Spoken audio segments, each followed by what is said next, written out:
All right, folks, welcome to part 2 of this week's Wrestling Breakdown with Ed and Vanessa. And you have Ed, and you have... Vanessa! What's up, guys? Wow. Monday. We were just here.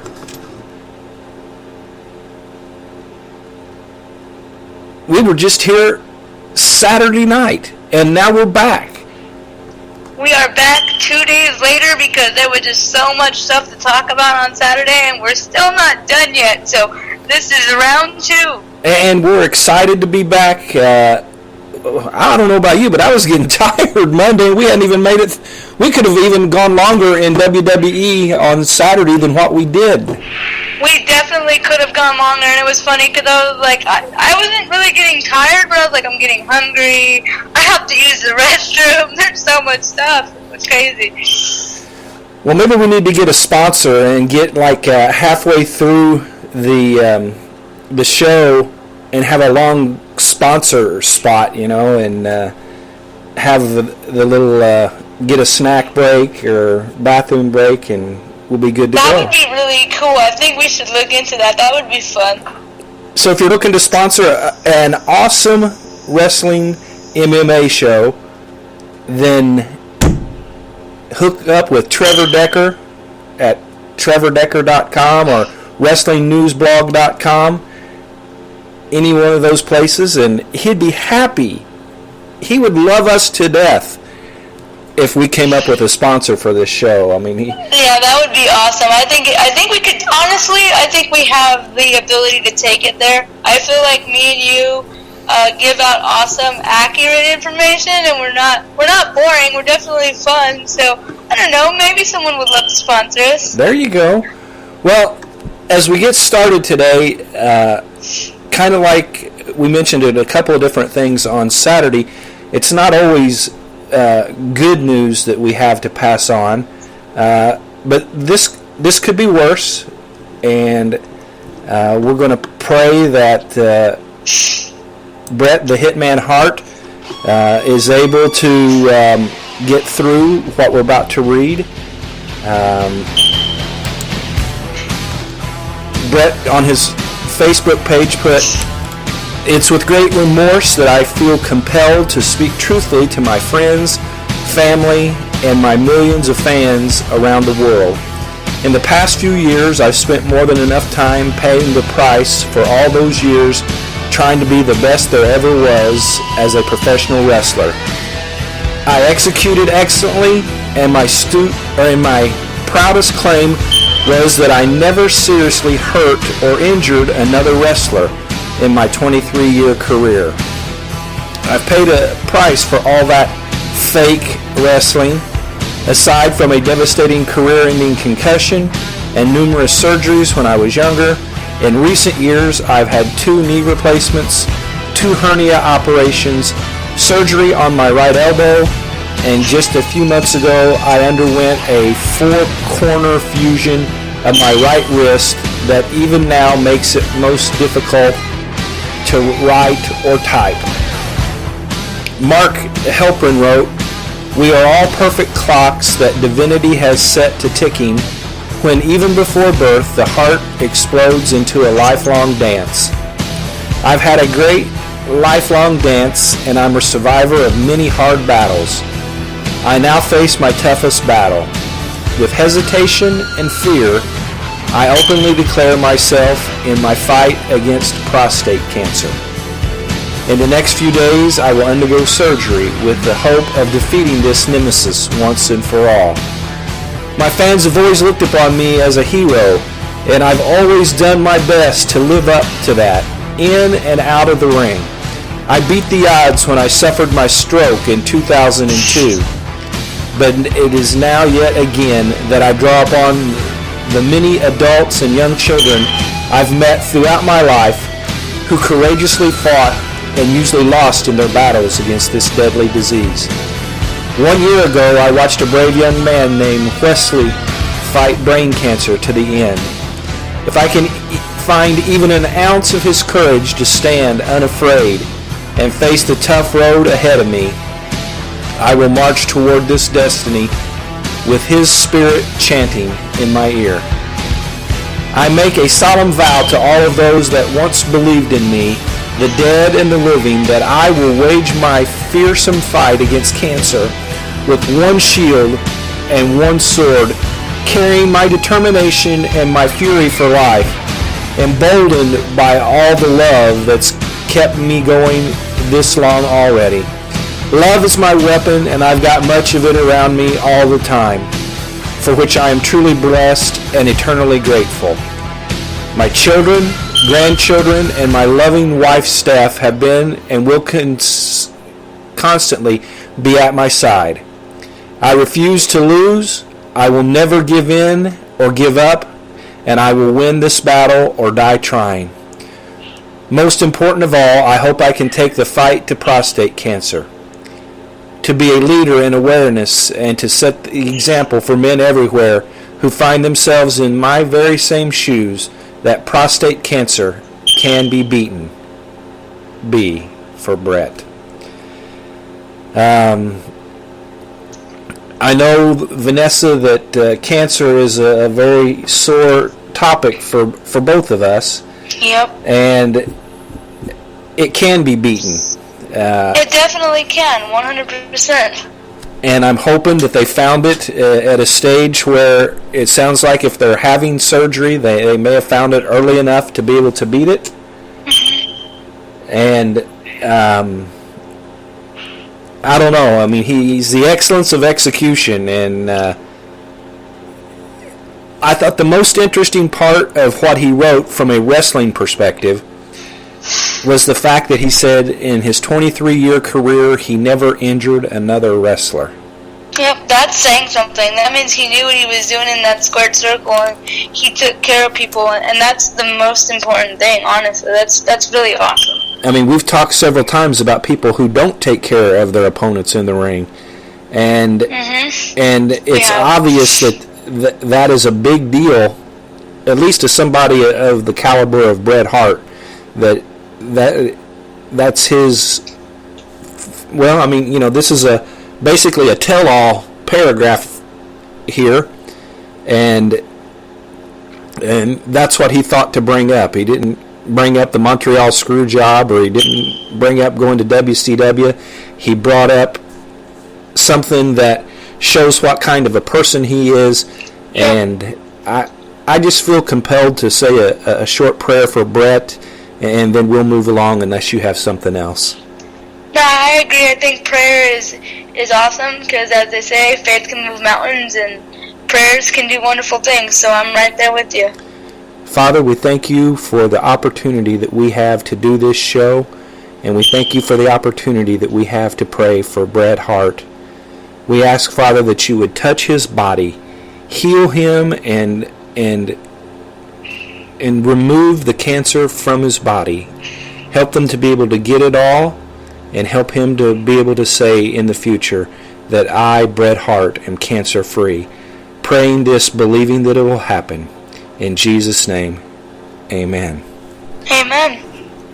I firmly believe that the power of prayer is bigger than cancer. Absolutely. And then, you know, they say that God is bigger than any battle that anyone can face, that no battle is big enough or too big for him. And I honestly believe that. You know, my mom, you know, I lost her to cancer, but she fought to the very end, and she was always happy and always praising God, and, you know, always being positive. And I feel that just by that message that Bret sent, he's doing it the same way. He's being positive, and he's going to fight it. And I do believe, like you said, God is bigger than cancer. Well, we are ready for some TNA news, and opening up on the list of things from TNA is, I remember when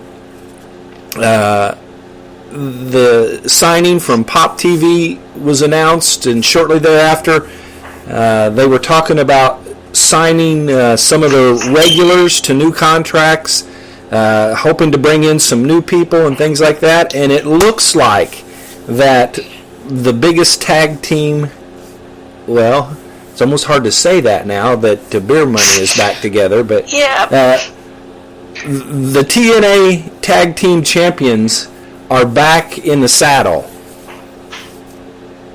That's awesome news, and it's cool because I really do like the Wolves too, and I like their aesthetic. I like their chemistry in the ring together. I don't know. I just like everything about them. So, and as you know, like I'm very, very new to TNA, but I actually got to watch it this Tuesday and seeing stuff unfold with them that we'll talk about eventually. I was like, oh, I really like this. So it's good to see that they're coming back. That makes me happy. And some of the things that we've read was that they actually had some interest shown by WWE when their deal expired, and to me that says something for TNA, that they would go ahead and sign back with TNA instead of waiting to see what WWE had to offer.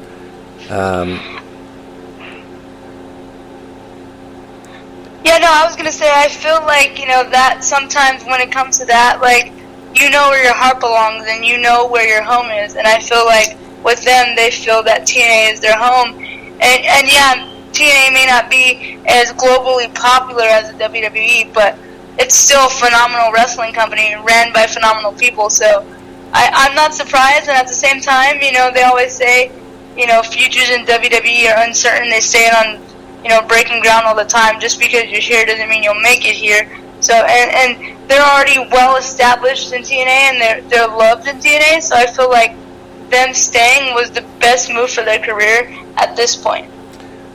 TNA is looking to lock in several of their top talents, and of course this is part of it. Eddie Edwards and Davey Richards signing exclusive deals with TNA, but according to reports, TNA does have the right to book the Wolves with indies and international companies as third-party bookings. And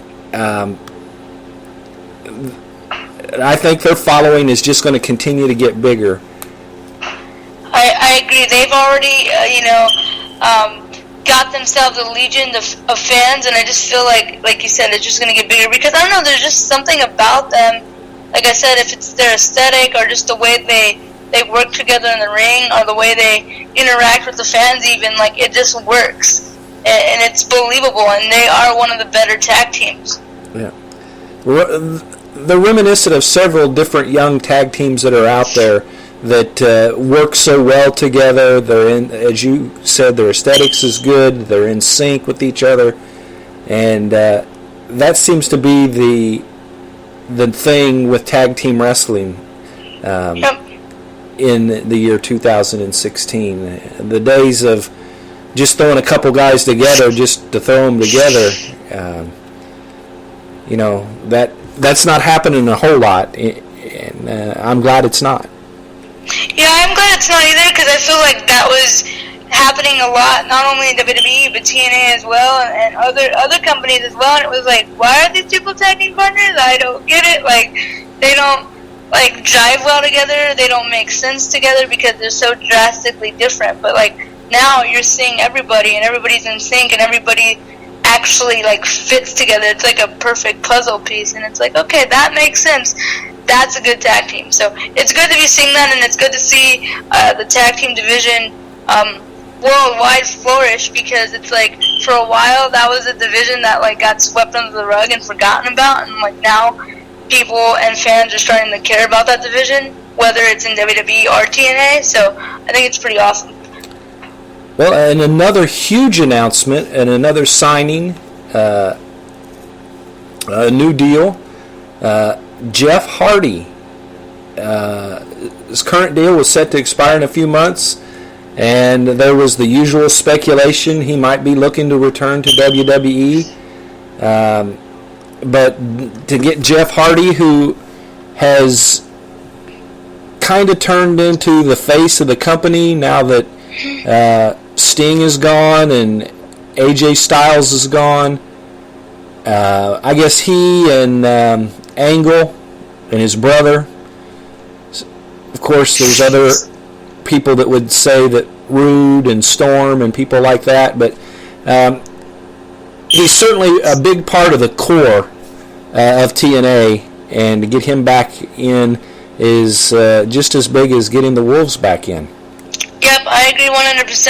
I grew up watching Jeff Hardy in the WWE, and he's always been one of my absolute favorites. And then, when he left WWE to go over to TNA, I kind of lost touch with him in a sense, because for a while I wasn't on the TNA bus, and it took me forever to board it, but I'm on it now, and I'm glad that he's staying in TNA because, he fits so well in there. He fits so well with the other wrestlers.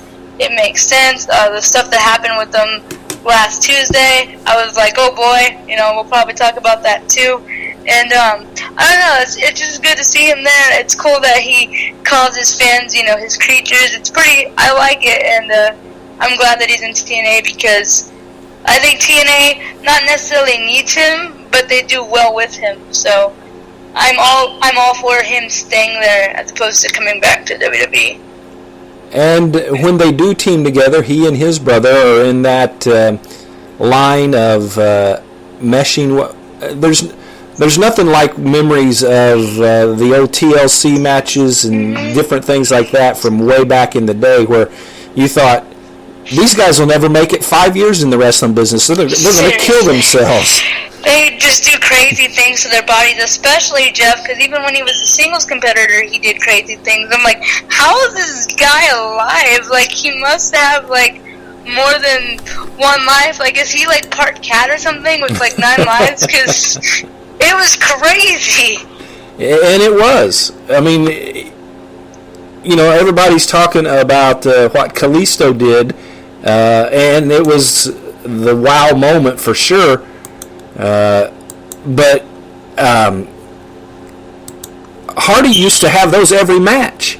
I was just about to say, it was a normal thing for Jeff Hardy to do that. It was part of his gimmick in a sense. It still is, and it's kind of if he doesn't do it, it's oh, what's going on here? It's kind of weird. He's always just upping himself every single time. It's insane. Insane is definitely the way to put it. On a note as well, TNA's parted ways with former TNA X Division champion T.J. Perkins, a.k.a. Manic, formerly known as Suicide. Perkins' profile was moved to the alumni section on ImpactWrestling.com, and he noted on Twitter that he wasn't being renewed. He has been wrestling off and on for TNA since 2004. So we wish him luck catching on somewhere else. Always enjoyed watching him, and I hope that his career is not over. Absolutely, and you never know. He could be going somewhere else. Maybe ROH, maybe WWE, maybe Global Force Wrestling, maybe even Lucha Underground. You never really know. There's so many awesome wrestling companies out there, and I say it all the time. WWE is not the end-all, be-all of wrestling, and neither is TNA, because for me, I think that might be the second runner-up company. So we'll see where he goes, and you just never know. Well, last week on TNA, Jeff Hardy opened the show and was upset with his brother. He wanted some answers, and it seems kind of weird since Tyrus has been in TNA.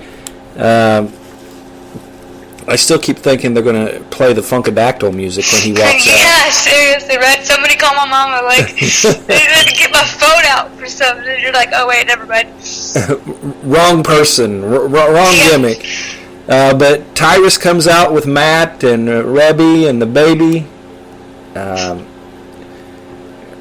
Rebby trashes on Jeff a little bit. That was a good word. That's kind of like Jeff and Matt together. Yep, the ship name, I guess. There you go. Matt goes on to say that he's the bigger star than Jeff, and Jeff says at least Ethan Carter won the title fair and square. Matt didn't. And Jeff demands a match with Matt for the TNA World Heavyweight title. Matt agrees and says he will never feel guilty about what he does to his brother in the match. Were you psyched to be able to see, or thinking that you were going to see an amazing match when that got announced? Yep, I thought the same. That's exactly what I thought. I was like, oh man, this reminds me of back in the day when they were in WWE, because they're always always going back and forth. It's like, oh, we're partners. Oh, we don't like each other. And it feels like Matt is always the one that gets super jealous of Jeff, and is just like, I'm gonna beat you up, and I'm mad at you, and I don't care about you. And so I was like, and you know, they work well as partners, but that also means that they work well together as opponents too. So I knew, I was like, all right, this is gonna be a good main event. I can't miss this one. Let's watch it. And it was good. I didn't necessarily like the way it ended. I feel like I know why they did it, but you know, that's just me. But it was a good match, and I was happy to see that happen. I was like, I don't know, it just reminded me of like the Attitude Era days for me when I was younger, because I was like a huge Hardy Boys fan, and I was like, oh, this is like reliving my childhood in a sense. Well, we moved on, and they had a Feast or Fired match, and they ended up with briefcases. Drew Galloway got case number 1. Grado got case number 2. James Storm got case number 3 with Rude's help. And Eli Drake got case number 4. And later in the show, those cases somehow mysteriously matched up perfectly with what it was that they needed to. One was for a title match. One was for a tag title match. One was for the King of the Mountain title match. And the fourth one was You're Fired. Yep. And it couldn't have lined up any more perfect than what it did, but we'll wait until we get a little farther down. Angle and Hardy, Jeff Hardy that is, are talking the back. Angle gives his support to Jeff. Then in the ring, Tigre Uno defeated DJZ. And, you know, those guys, they can put on a show, though. The X Division, they can really put it on. Absolutely. That was a really good match, and I was like, whoa, this is fast-paced.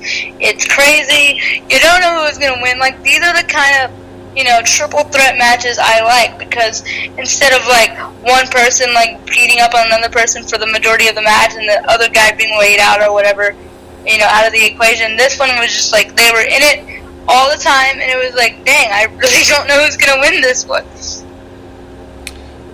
And Tigre Uno wins, and after the match, Gregory Shane Helms comes down, grabs the microphone, challenges Tigre Uno, and asks if he's prepared to defend the title for one last time, because Helms says that Tigre's time as X Division champion is over, and of course the match was agreed to, and we'll see that in the future. Awesome Kong talks with the Dollhouse. She says it's time they stepped up. Then Matt confronts Kurt Angle backstage. Angle scolds him for his recent antics, and says Matt is destroying everything he's ever cared about. Matt warns him off interfering tonight. So they're really putting the bill. They got Angle involved in the storyline. They've got Matt's wife. Of course, Tyrus is there now. But seeing Tyrus come out with anybody other than EC3 is just really weird. I agree 100%. It looks different. It looks odd. And to add to that, it's just so weird to like hear the crowd chanting for EC3. I'm like, wait, what's happening? Like, what alternate universe did we travel to? Because, I don't know, it's so weird. He's been a heel this whole entire time. And it's funny because I've always liked him, so, you know, I'm just like, I cheer for Hills anyway. But I'm like, oh, now he's the face, so now I'm cheering for him like I'm supposed to be doing. Well, and he has. He's been a heel forever. That's yes. Who he is. And it wasn't like it was the worst ambush or anything you've ever seen in your life when he you know, Jeff did, you know, low blow and you know, was stepped over the line. I'm not Jeff, but Matt. And But it wasn't the worst heel turn of all time by Matt.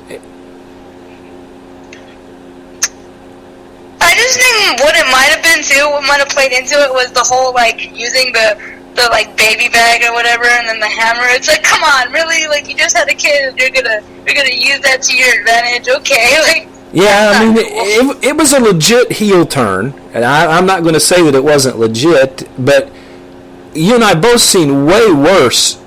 Yeah, absolutely. And way more shocking. Yeah, like way more didn't expect it. Like, to be honest, like, I thought that the crowd would. For a second, I thought, okay, maybe they won't really use that as a heel turn because it's like, you know, we've seen faces get the advantage, like when the referee's not looking or whatever. It happens sometimes. Eddie Guerrero used to do it all the time. You know what I mean? Like, that was his thing.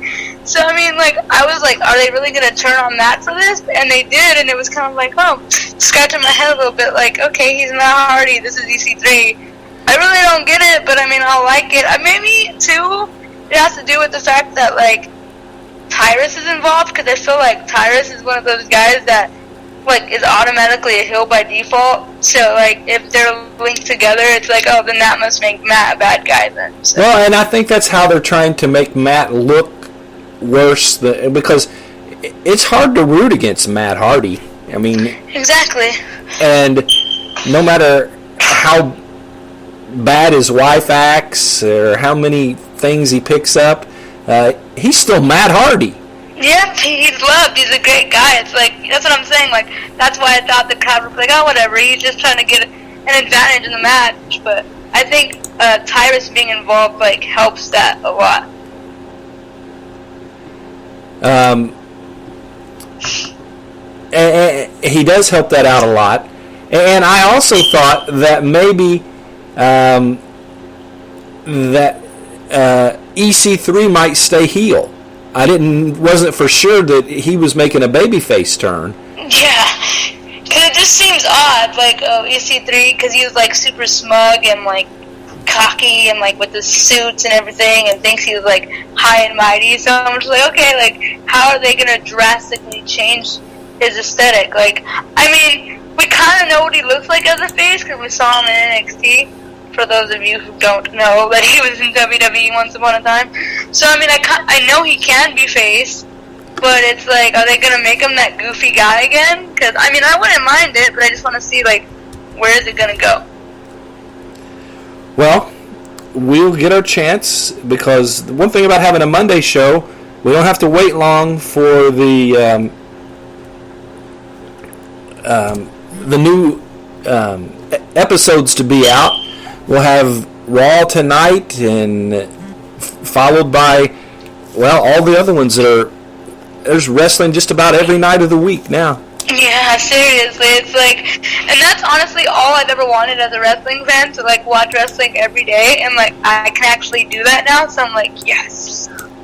You can do that. Plus, you have your WWE app. And you can just watch it on weekends and whatever you want. 24/7. And so there we have, let me get back over here to my notes. The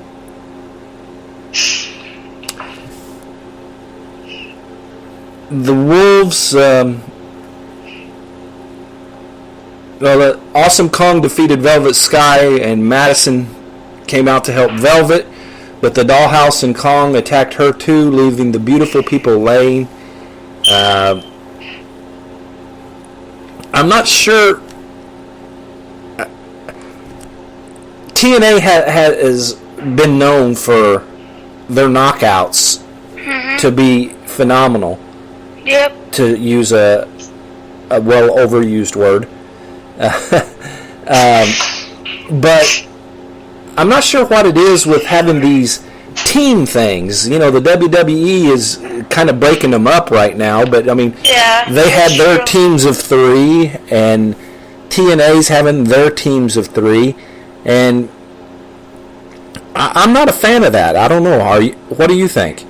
Well, I was gonna say, the beautiful people, they've kind of always been a thing. I mean, they've like disbanded a couple times, got back together, added a third member. We've seen different members with the beautiful people, but for the beautiful people, like, it doesn't really shock me as much. So that's okay. As far as the dollhouse goes, like, don't get me wrong, I like Awesome Kong, but I actually liked the dollhouse better when it was just Jade and Marty Bell. Like, I don't really think that they need Awesome Kong, and like, because I feel like Awesome Kong is a standalone on her own, and like, she's already like this, dominant force. It's like, why do you need like two laggies, for lack of a better term, So I don't know, like, that in a sense I really don't like, but then again, I am a fan of the dollhouse, but I just don't think it needs 3 people. Like, I want it to go back to 2. Right. I mean, like you said, the beautiful people, that's been their gimmick from the beginning. Mm-hmm. Well before other places were using numerous teams of 3. But it just makes for awkward, like putting Awesome Kong here in with 2 people that doesn't fit. Just because. It doesn't look right to me either. Yeah, I mean, let's just face it. Awesome Kong is not in there because she's the one that she's a doll for a dollhouse. Yeah. I mean, she is a female monster. I mean, she can. I mean, she's. I'm trying not to be insulting or anything politically incorrect or anything, but she's a butt kicker. Yeah. I mean, she comes out and throws people around and throws people out of the ring, and she's not. Yeah, that's what I'm saying. Like, I don't think she needs. Like I said, I don't think she needs Marty and Jade. Like, I don't know, especially because it kind of makes me laugh because Marty and Jade are called the Dollhouse, and I don't know why, but I just like had a moment of realization. And I hate to like bring WWE into it again, but back when they were doing Karma promos for WWE, like, the promos were of Awesome Kong breaking the heads off dolls and stuff. So it's kind of like, okay, so you know what I mean? Like, now you're with the team called the Dollhouse, and I don't get it. Like, it makes no sense. Like I said, I just like Marty and Jade when they were just them together, because I like the fact that they would beat up people and like put jawbreakers in their mouths and just leave them laying there. Like, I thought it was freaking awesome. Like, again, no disrespect to any of those 3 women, because I love all 3 for different reasons, but it's like they don't need to be a 3-way tag team. Like, I feel like Awesome Kong is a standalone because she can handle herself, because she's that awesome, and then Jade and Marty are their own thing, and they have their own aesthetic, and I feel like their aesthetic doesn't really fit with Awesome Kong's aesthetic. It's just weird. Well, let's move on. The Wolves cut a promo and talking about cowards and freaks, and of course they were referring to Crazy Steve, and the Wolves made a challenge for Steve and whoever his buddy that attacked them is. That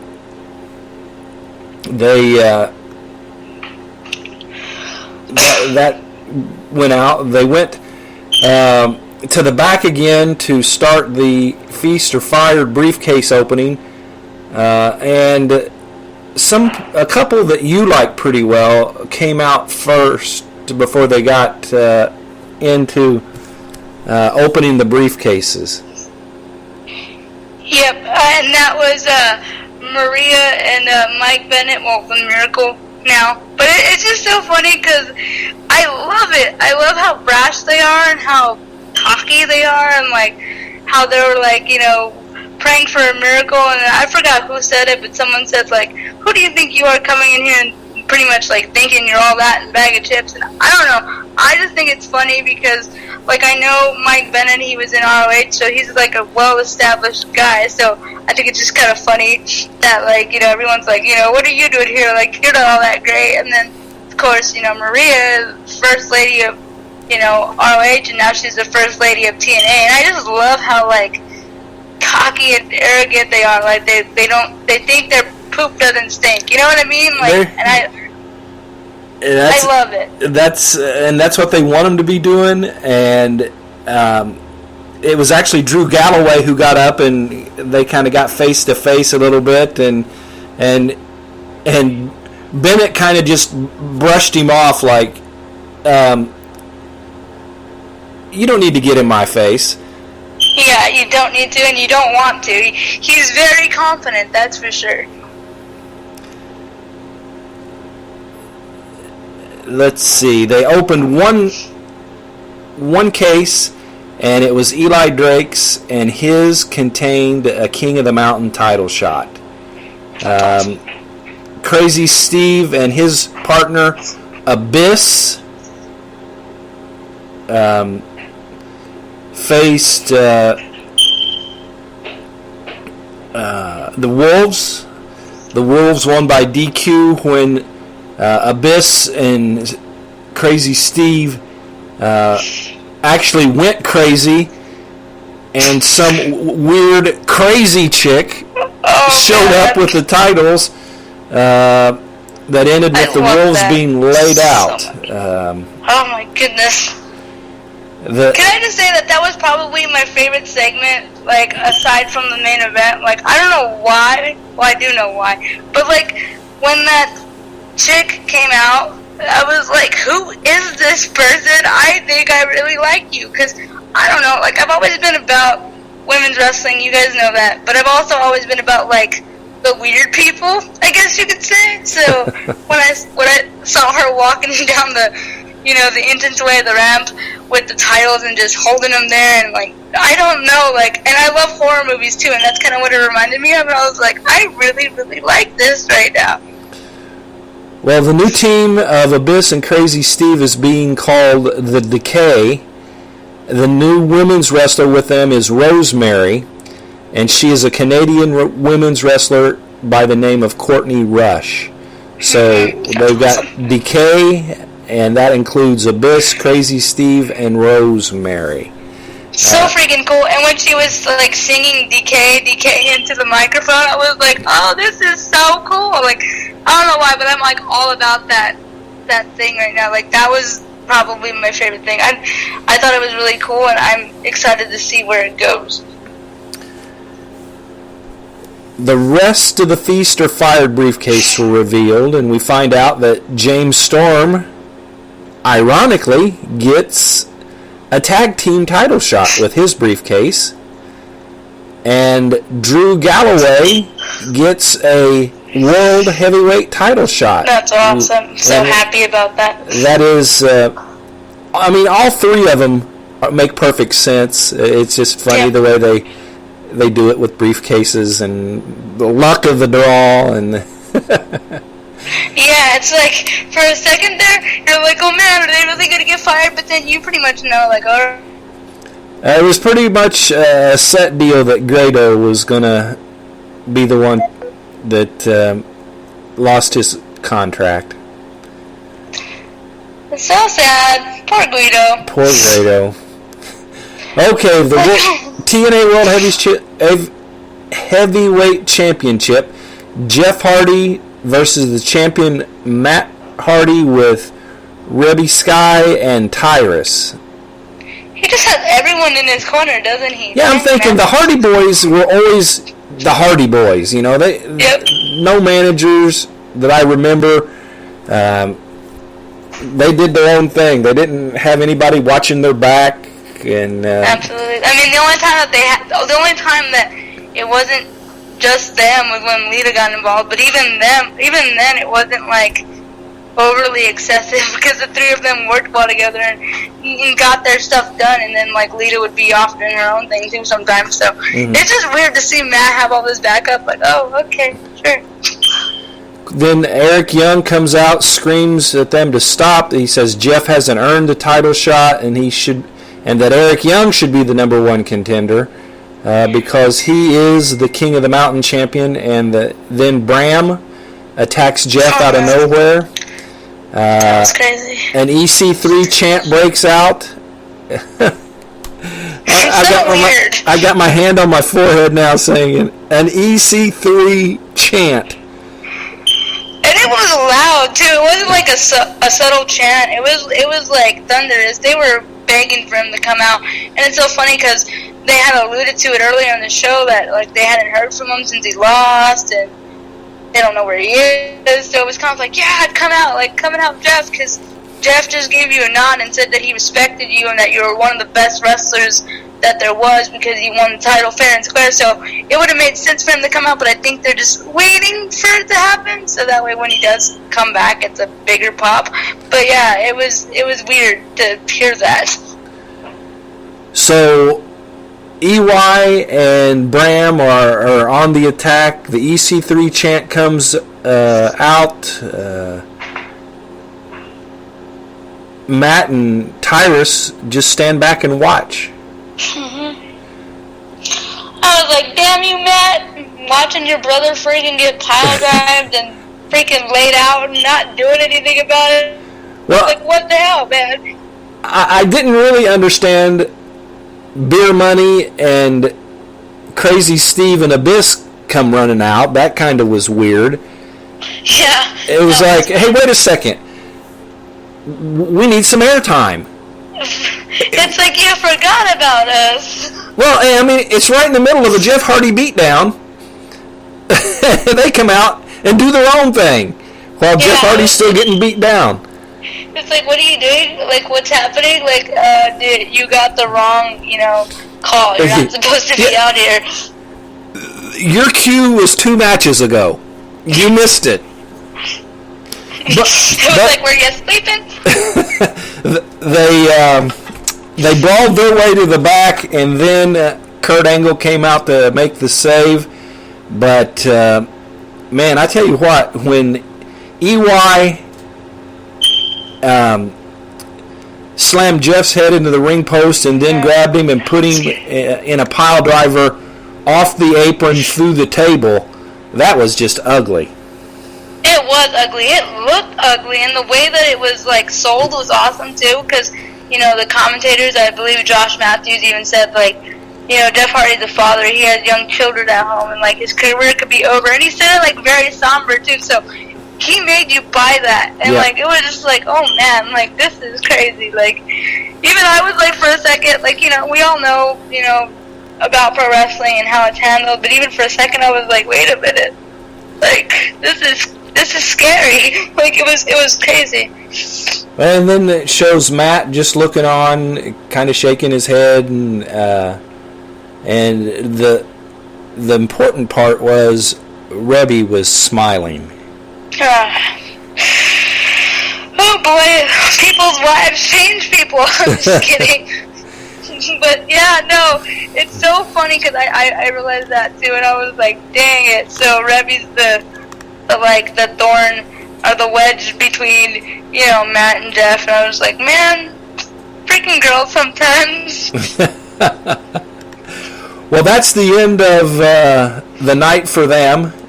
You got anything TNA wise to add? Just that it was a good show, and I feel like it leaves a lot of doors open for Tuesday's show, and a lot of feuds brewing. So that's always exciting, and I just can't wait to see what happens next with EC3 and everybody else. Really, everybody. I'm just like everybody's like going in their own direction. It's like anything can happen at this point. So I'm excited. Well, I'm interested to find. Storm and Rude got the briefcase to get a title match, so I thought that they would be lining up for the Wolves, but then they come out and Bram and EY, and they were fighting, so I'm not sure what to expect for tomorrow. Yeah, I feel like, I was just going to say too, I feel like, because I was confused about that too, but I think what they're trying to do is they're trying to do this whole the Wolves versus DK for a bit. I feel like that's what's going to be the next thing, and then eventually Beer Money will get their shot at whoever the tag team champions are by that time. So, I don't know, I guess only time will tell. And hopefully we'll find out tomorrow night, at least the next step. We're going to move to Lucha Underground, and Season 2 opened And it's always interesting to me to see Vampiro sitting at the table. Yeah, he's a character, that's for sure. I feel like he has like a lot of different layers to him. Like he could be a good guy, a bad guy, and like as you saw in the opening of Lucha Underground, like it opens like a movie, and that's what I love about Lucha Underground. It's like a horror movie / professional wrestling, and I love both of those things. So I'm all about Lucha Underground, and the way it opened, like, you know, Vampiro, you know, being in the, I guess, a sane asylum, if you want to call it that, and, you know, him being discharged from it, and Matt Striker picking him up in this, like, really nice car. Like, I don't know why, but the whole lead up to that was awesome, and I'm right there with you. Vampiro is one of my favorite commentators currently, just because, like, you never know what you're going to get out of him. Well, there was a couple of interesting parts that were in there. The man evaluating him, the therapist, called him Ian. And must be his first name, maybe. Yeah, well, we'll see, unless it's an alter ego or something. You know, there could be more than one Vampiro out there. That's true. Good point. And it was actually in the psychotic break division of the hospital. So apparently, with what happened there at the end of season 1, being put through a table that was set on fire and everything. Jeez. Wow. That'll do something to you. If that won't, I don't know what will, you know. Vampiro asked Stryker if they still have a job, and Stryker claims that the temple isn't what it used to be. It's a much darker place now. Uh-oh, you ought to like that. I love it. And I especially love it because, well, I'm sure we'll talk about it later, why it's darker. Like, I'm all about it for lots of reasons. So I'm a happy fan. Lucha Underground is doing a lot of good things to make me happy. Inside Katrina's new office, as Gift of the Gods champion Phoenix approaches her, he says he wants Mil Muertes and the Lucha Underground Championship, but Katrina wants him to wait.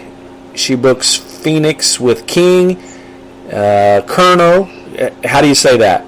I think it's Cuerto is how you say it.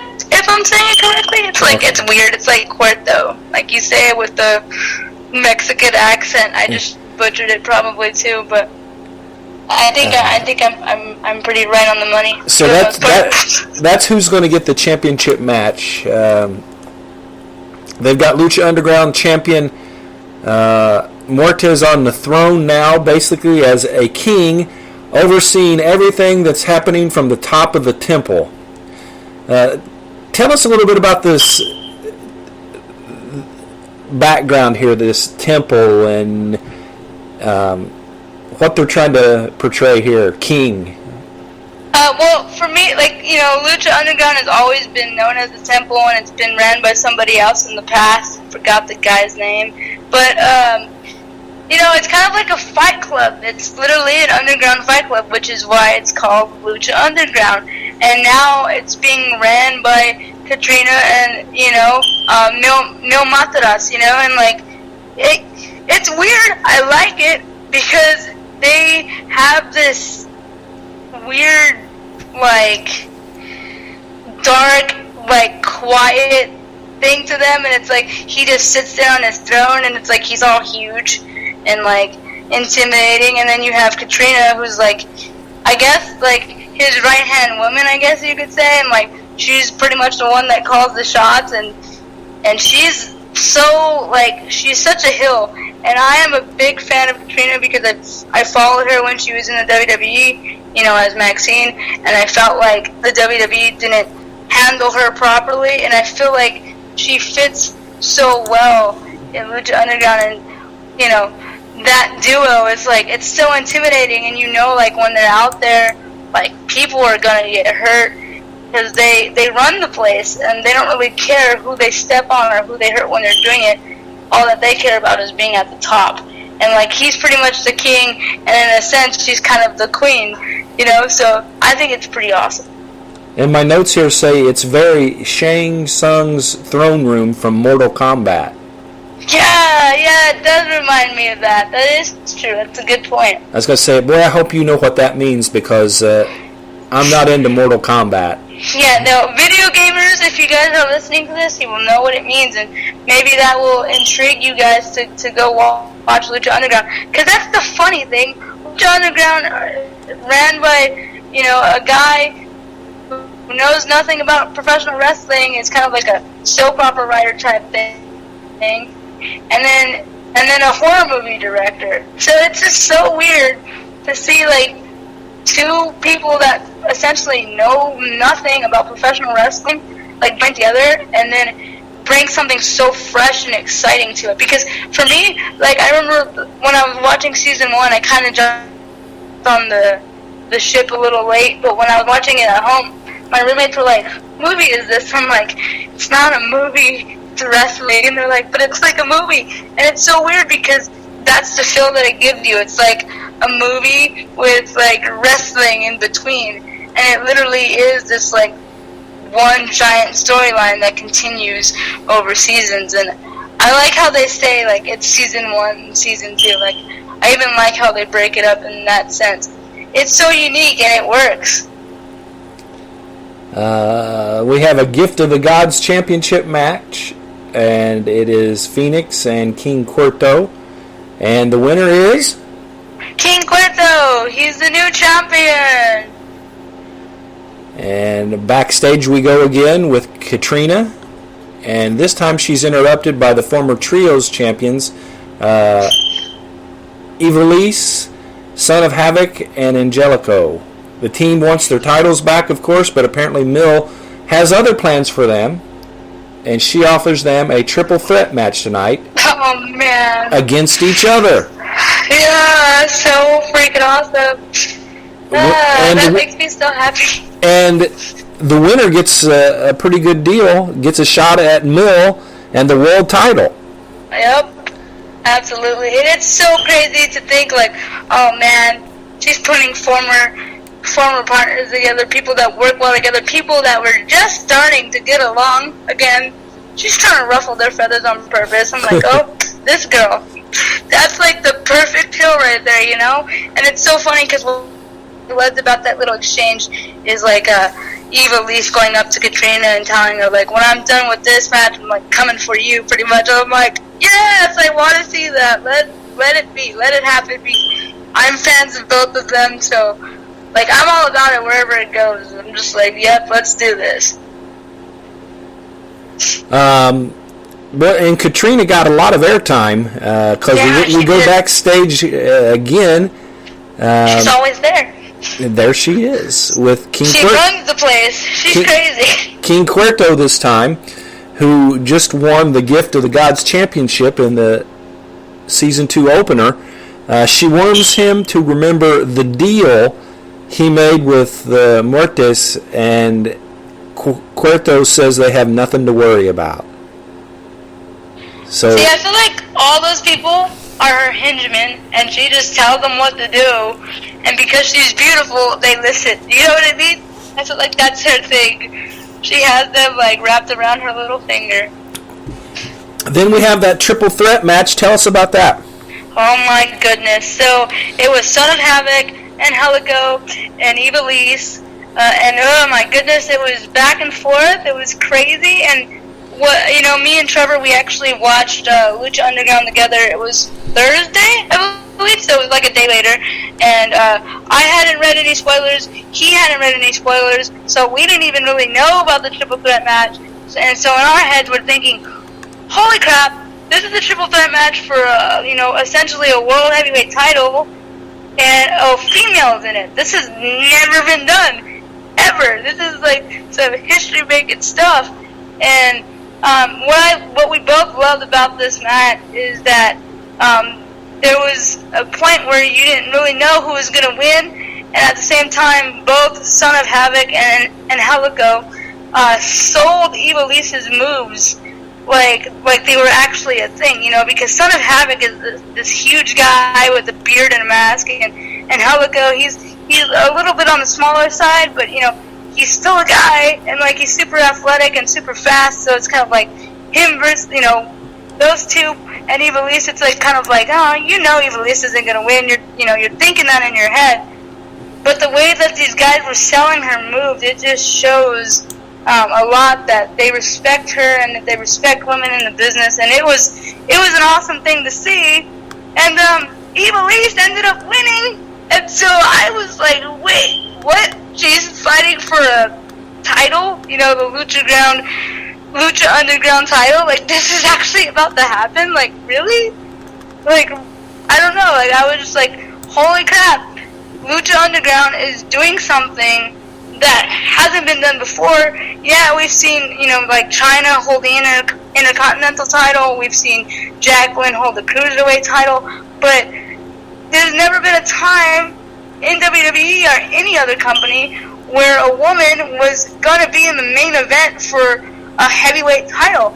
It blew my mind. I was like, oh my goodness, Lucha Underground is doing something that everyone should be doing, at least once. It was some crazy stuff. And so she gets the win and gets to have that match. Yep, and it was a good match too.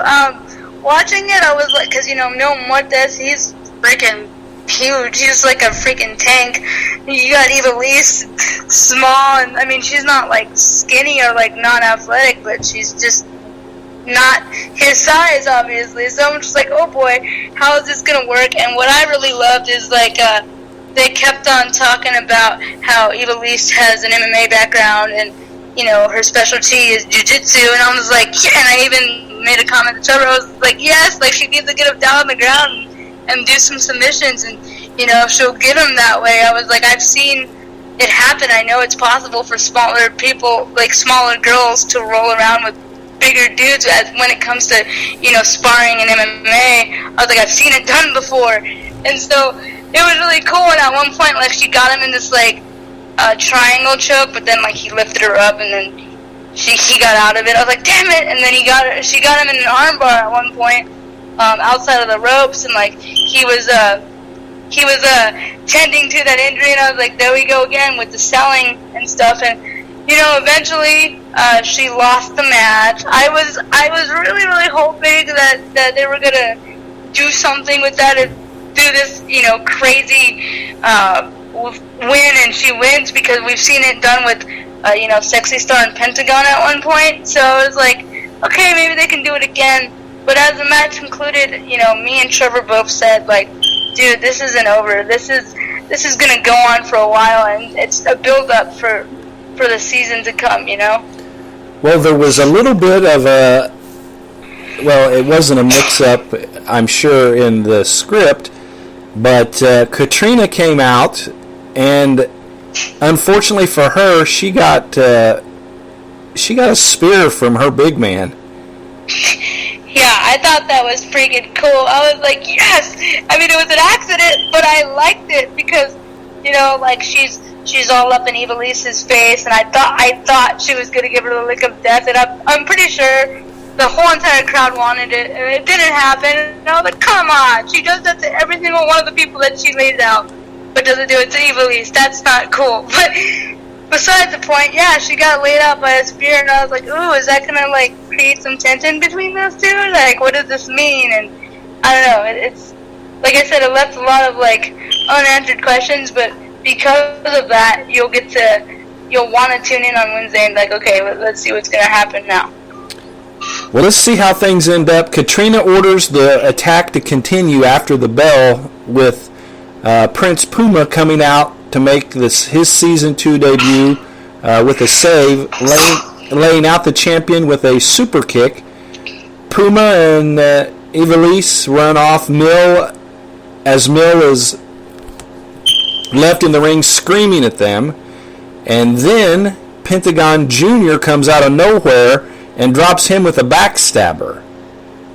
That was awesome. I was like, oh, it's so good to see Pentagon being a good guy now. Yay! Like, it's so cool. Like, okay, I like it. I like the change. It works. So, I don't know. I'm totally excited, and I just can't wait to see like what's gonna happen with all of that. Like, we literally have like a bunch of title contenders in Lucha Underground right now, so it can literally go either way.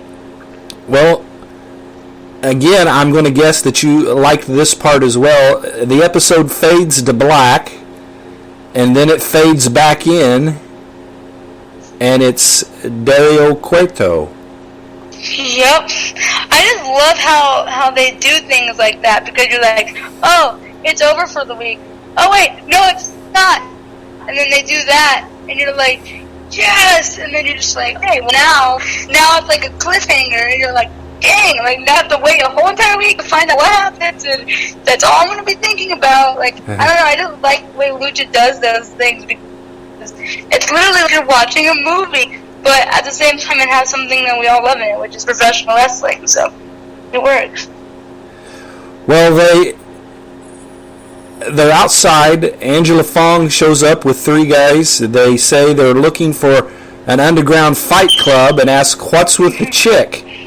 that was not a good thing to say, was it? Yeah, no, it wasn't, especially for someone like Angela Fong. You're like, come on, she's not just any chick, okay? She knows what she's doing in the wrestling ring. Don't test her. Like, don't poke the bear in a way. You know what I mean? I'm like, oh boy, they don't even know. They don't know yet, but they will. And so after beating the hell out of him, she. The one guy who asked the question, Cueto tells them that the entrance fee is $20. They pay it. He unlocks the gate and lets them in. The last guy asks, who's fighting tonight? And Cueto says, you are. You are. As he laughs and shuts the gate.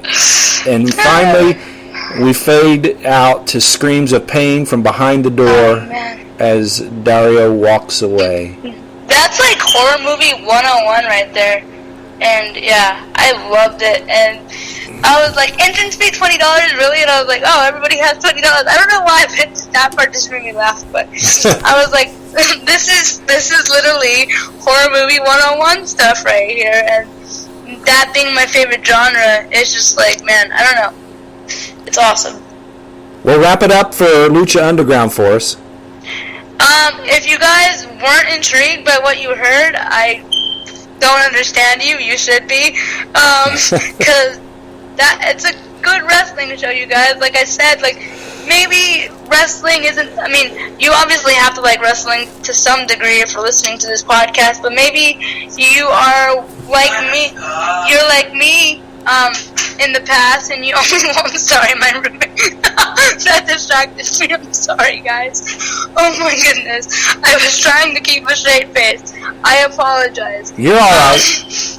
You're alright. No, I was saying, maybe you were like me in the past and was only pro WWE, you know, and was like, I don't really want to try any other wrestling companies or whatever. But if you're looking for something unique, something fresh, something different, something that will grab your attention, if you're a person who likes to watch series on TV, like, you know, or movies, if you're a movie person, Lucha Underground is the thing for you, because you literally get a little bit of everything, and it literally like keeps you on the edge of your seat. So if you're not watching it, you know, it's really going to be episode 2 of season 2, so it's never too late to join. I say if you're not on the ship, get on board, because if you don't, you're going to miss out. And you've really spread your wings the last couple of years, taking in TNA and now Lucha Underground.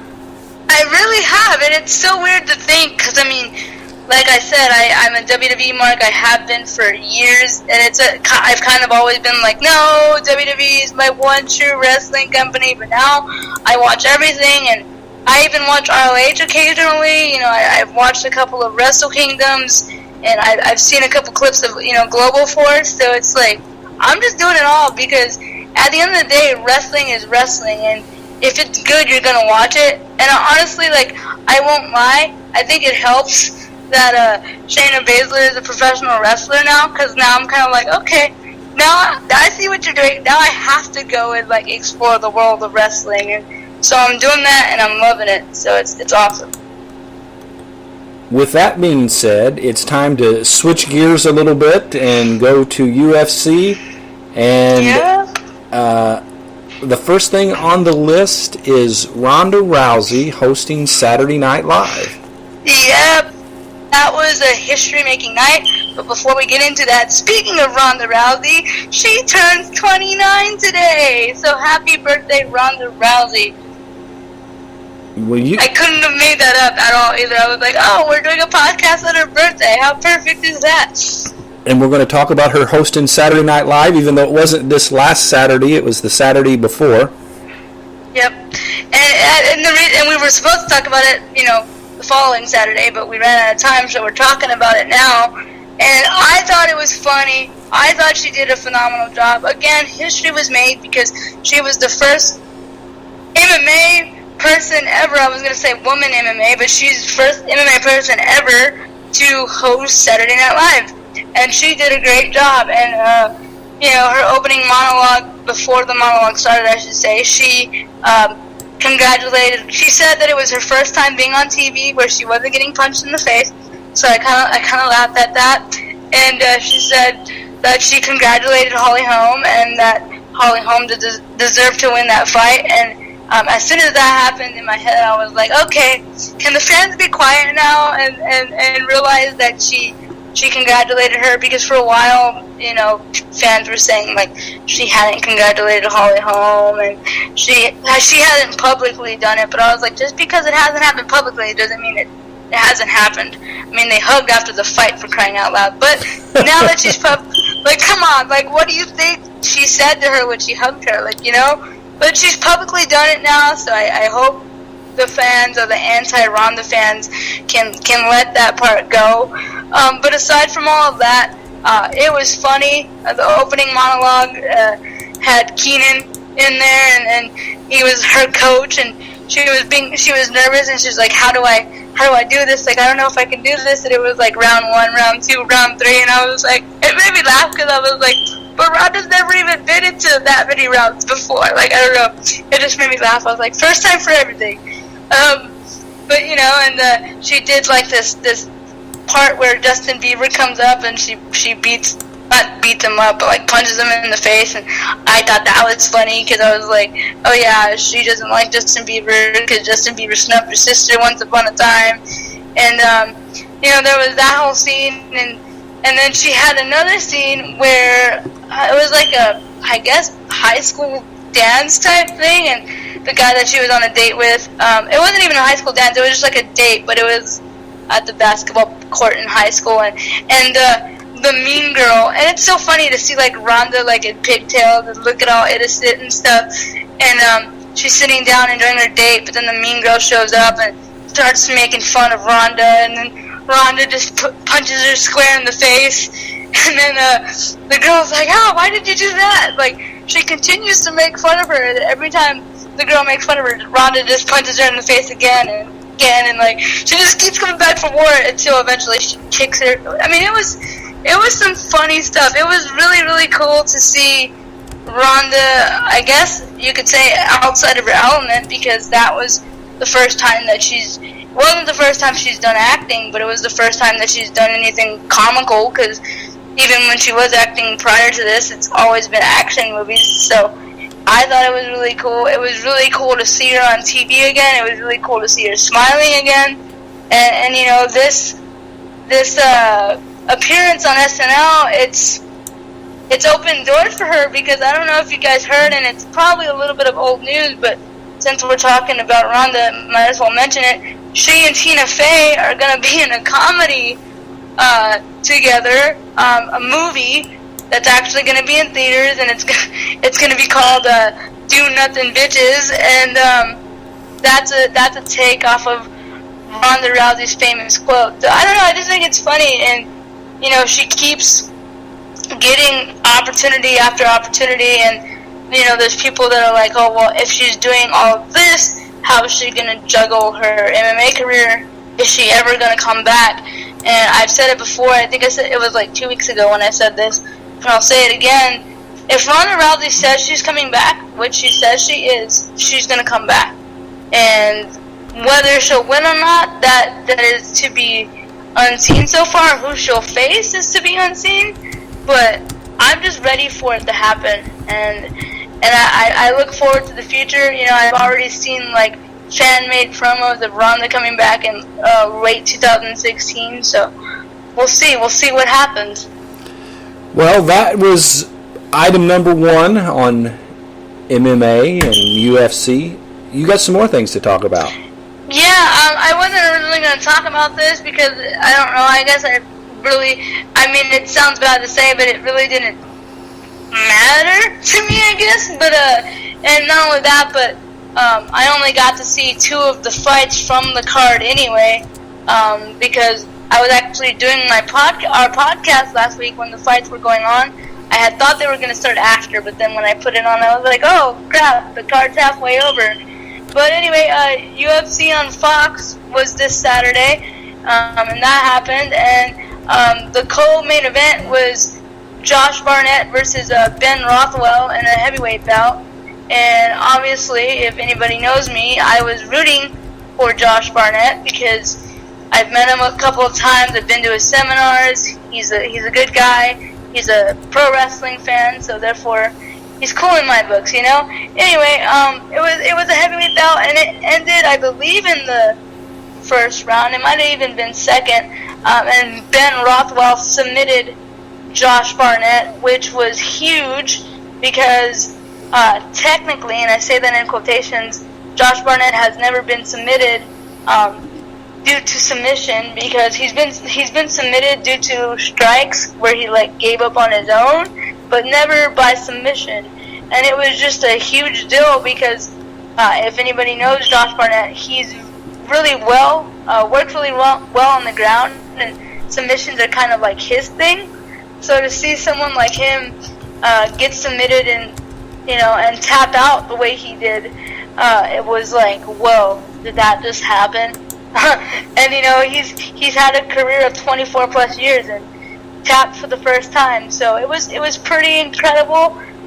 Made me kind of sad, but the more I watch MMA, the more I realize that anything and everything can happen in MMA. So you just kind of have to just watch anxiously to see what happens. And that was the co-main event. And then before I get to the main event, I want to talk about Sage Northcutt, just because he's been around the media because he suffered his first loss in the UFC, and everyone keeps saying that Dana White's going to go into cardiac arrest because all his top stars keep losing. First it was Ronda Rousey, and then it was Paige Van Zandt, and now it's Sage. And if you guys don't know who Sage Northcutt is, if you're not familiar with him, which you should be if you're an MMA fan, but if you're not, he's only 19 years old. He's the youngest guy on the roster, I want to say. Yeah, I think he might even be the youngest because Paige Van Zandt was the youngest, but I think she's 21 now. So he's only 19, and he's had, I believe this was his 3rd UFC fight, and he was 2-0 in the UFC, but he finally lost, and he also lost to submission that night. But it was just, I just wanted to bring it up because, like now that he lost, of course, those people that hide behind their computer screens are spewing out hate, and they're just like, Sage is overrated. Like, of course he lost. He hadn't have fought any top contenders, and now no one's gonna care about him, and they're gonna forget all about him or whatever. And that may be the case because sometimes fans are fickle like that. But at the same time, like, Sage is only 19. I think that he has a long career ahead of him, and he's just going to keep getting better and learn from his mistakes. And so I honestly don't think that's the last you've seen of him. And I just feel like also overrated is a term that people use way too much. Like, oh yeah, you lost, so you suck now. Like, that's the mentality of most MMA fans that are just like, oh, if you lose, you must not be that great. We've seen it happen with Ronda. We even seen it happen with Paige when she lost to Rose Namajunas, and now we're seeing it with Sage. And I just wish that fans didn't do that. I wish people would just would understand, like I'm starting to understand, that people lose in MMA. It happens. It's not predetermined. It's not fixed. regardless of what people may say, and you just kind of have to take it with a grain of salt. But yeah, I was a fan of Sage, so I just hope that he bounces back, and I'm like I said, I'm sure he will, because he has a long career ahead of him. Now on to the main event that happened that night. It was Ryan Bader versus Anthony Rumble Johnson in a light heavyweight bout. And a lot of people were going for Anthony, and a lot of people were going for Ryan Bader.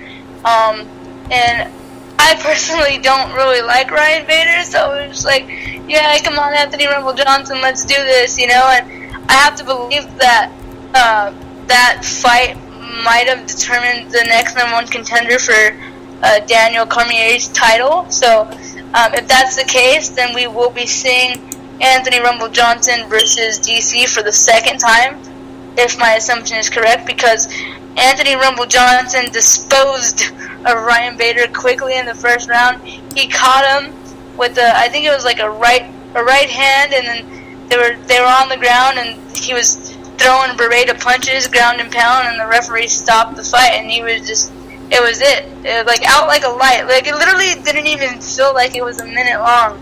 And again, anything can happen in MMA, and that's what's great about it. And we have some cool things coming up. We have their next pay-per-view is March 5th, and I believe one of their pay-per-views, I believe it was this next one, actually their next one is in February, which is UFC 197, I believe. That was going to be on pay-per-view, but now it's going to be on TV for free, and I'm thinking, well, how does that even happen? It was supposed to be, the main event was supposed to be for the heavyweight title. It was supposed to be Fabricio Werdum versus Cain Velasquez for the title, but then Cain Velasquez got injured, so he stepped out of the fight, and then Stipe Miocic, he's the one that replaced Velasquez, but then Werdum is now injured, so now he's not even going to be on the card.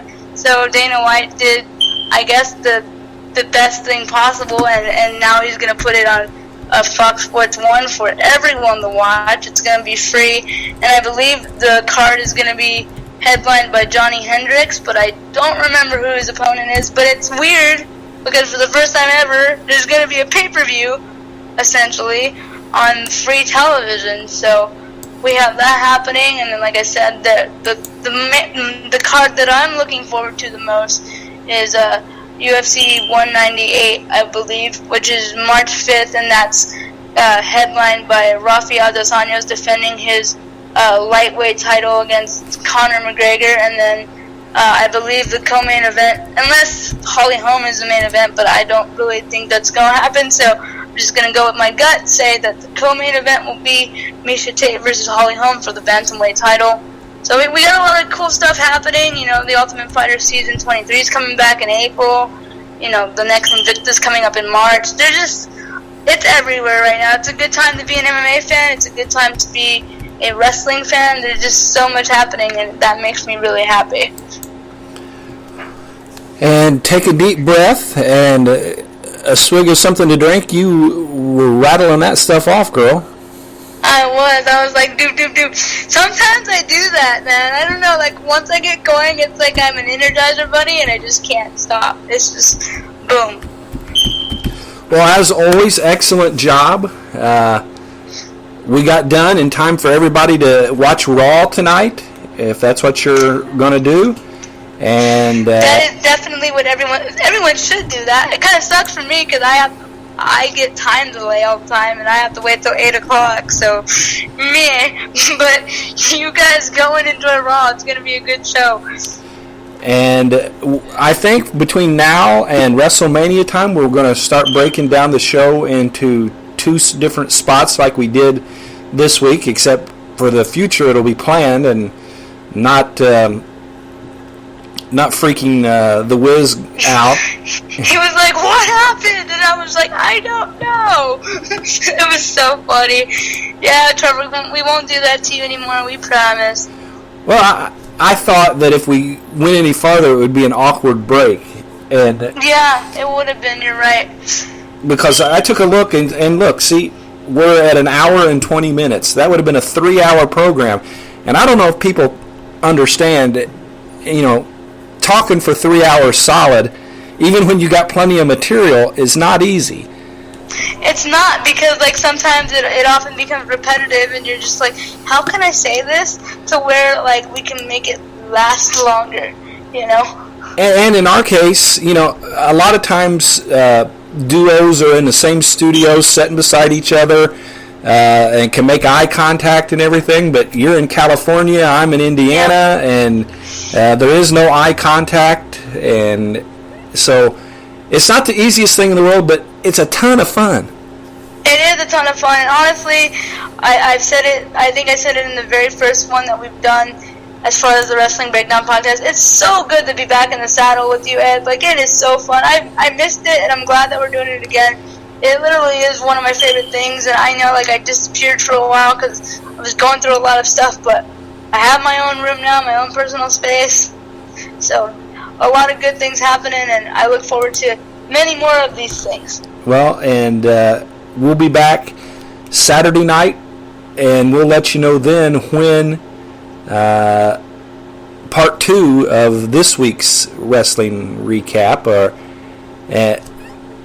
and that's not the name of the show, but the recaps that we do on this week's wrestling will take place. So for all the people behind the scenes, that would be the Wiz, Trevor,